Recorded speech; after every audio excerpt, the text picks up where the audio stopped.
Fiona's Luck by Teresa Bateman, illustrated by Kelly Murphy. Fiona's Luck. For Stephanie, Shannon, and Emma, when challenged, they lift up their chins. They know luck is grand and can give you a hand, but they also know cleverness wins. T.B. To my grandparents, the Brodericks and Howleys, the McAdams and Murphys. K.M. Once, luck was as free to be had in Ireland as sunlight, and just as plentiful. It filled the air, and anyone could grab a handful of it as the need arose. This was largely due to the leprechauns, for they made luck like cows made milk. Then the big folk arrived in Ireland. They were so large the luck clung to them wherever they went. "Something will have to be done," the king of the leprechauns declared. "We can't have those huge people soaking up all of the luck. What would be left for us?" So, under the king's orders, the leprechauns wove fine golden thread into magical nets. Then, late one midsummer's eve, when the luck was at its height, they swept it up and stored it all in an oak chest by the king's throne, so he could distribute it where and when he chose. But the leprechauns had been too thorough. They not only scooped up all the leprechaun luck, but any other luck that had been floating about as well. The land of Ireland fell into a time of great misfortune. Hens gave no eggs, and cows would not let down their milk. The potatoes rotted in the ground. Now it happened that in Ireland there lived a woman named Fiona. She knew the lack of luck had to be the work of the leprechauns, so it followed that they alone could restore good fortune to the land. But getting luck back from a leprechaun would be like squeezing water from a stone. Not that it can't be done, but it usually requires more strength than you're apt to have. Sometimes cleverness, though, is worth more than strength.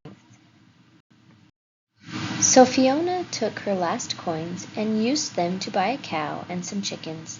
Then, every morning and evening, she would take that cow into the barn.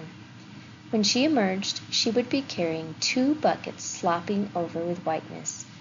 "Aye, she's a fine cow," Fiona would say to any who asked.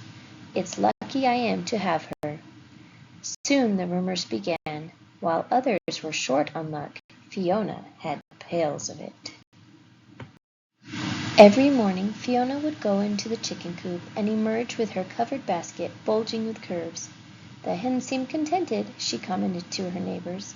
"It's lucky I am to have them." Soon the rumor spread. While others were short on luck, Fiona had baskets of it. Then Fiona began digging in her garden and filling her wheelbarrow with round, dirt-covered lumps. "It's not a good year for potatoes," Fiona said to all who passed. "Still, I'm lucky to have what I have." Now the rumors had wings. While others were short on luck, Fiona had wheelbarrows full of it. Naturally, word of this unexpected luck made its way to the leprechaun king. One day Fiona was walking across a green meadow when she suddenly found herself surrounded by a small crowd of the fair folk. In a trice they grasped the hem of her skirt and ran around her in a circle. She turned to keep the skirt from wrapping around her knees, and as she turned, the landscape blurred. When it sharpened again, Fiona found herself beneath the earth, in the throne room of the leprechaun king. It was a glorious cavern with rich tapestries hanging against tall granite walls, and the floor cobbled entirely of jewels. Torches and candlelight made everything sparkle, and music filled the air. In front of Fiona stood the throne, and on the throne sat the leprechaun king. He beckoned to her. Fiona approached, her eyes scanning the room for the missing luck. She was as sure as smoke loves fire that the king would be keeping it close to himself. As she curtsied, she spied the oak chest. It was glowing slightly, sealed by a spell, since everyone knows that no lock can hold luck for long. "What would you be wanting of me?" Fiona asked politely. The king scowled. Where are you getting all your luck? Who's been giving it to you, and why?" he demanded. Fiona's eyes widened in innocence. "I have no luck," she declared. "Indeed, here I am, a captive of the leprechauns. If that's luck, you can take it." "So you claim to have no luck?" the king inquired, raising an eyebrow. "Well, let's put it to the test. And when I prove that you've lied to me, as forfeit, I'll take all the luck you have and put it with the rest that I guard." His eyes flicked towards the chest. Fiona frowned. "That's a sorry bargain for me," she said, "yet I know the rules. If a test is to be made, then a forfeit must be paid by the loser. I haven't lied, so when I'm proved truthful, I demand a wish as your forfeit." The king's eyes turned shrewd. "Agreed," he said slyly. "I'll give you a wish for exactly the value of the luck you have, if my tests prove me wrong." Fiona knew she was being cheated.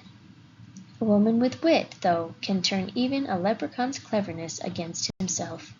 She glanced at the chest, and then, barely keeping a smile from her lips, nodded. So the agreement was made. At the king's gesture, one of his magicians brought out a low table and placed upon it 3 beautiful shells. Under one he hid a small gold coin. Then he whisked the shells around and over and under in a blur no human eye could follow. "Now," the king said, "where's the gold?" There was 1 chance in 3 of her picking correctly, and a person with good luck would find the gold every time. Even a person with a little luck would find the gold occasionally. But though they played the game over and over again, Fiona could never locate the coin. It was as if she had no luck at all. Another test, the king ordered.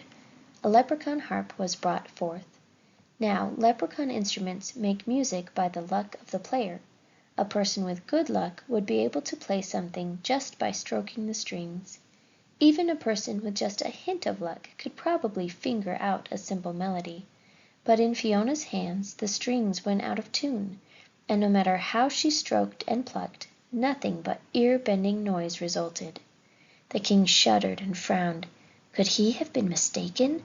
Perhaps the last test would prove him right. "Bring out the chess set," he demanded. He and Fiona faced each other across the board. The king made his opening move. Nobody could hope to beat the Leprechaun King, for he was steeped in luck. But a person with good luck could last a while against him.